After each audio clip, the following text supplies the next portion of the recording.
Gandang hapon po mga kababayan. Ito nga po pala yung bulaklak na mahal. Hinahalo po yan sa kape o pwede rin po maging tsaa.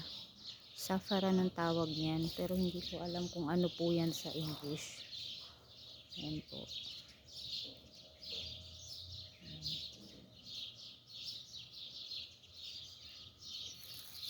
Natanggal lang po yung ibabaw, yung bulaklak. Tapos uusbong na ulit yan. Ito po ako sa farm ng amo ko.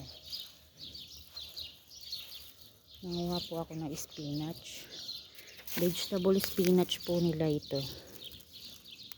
Ayan. Samahan niyo po akong manguha.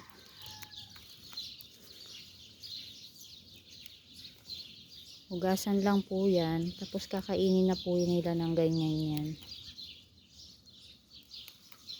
Ganda po ito sa katawan. Organic po ito. Tanim po rito yan ng amo ko sa farm. Walang chemical, walang spray. Yan, pataba lang po.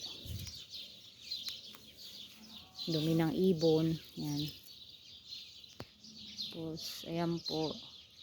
Mumunga na po ang aming lemon. At ang dates. Ayan. Dami na pong bulaklak.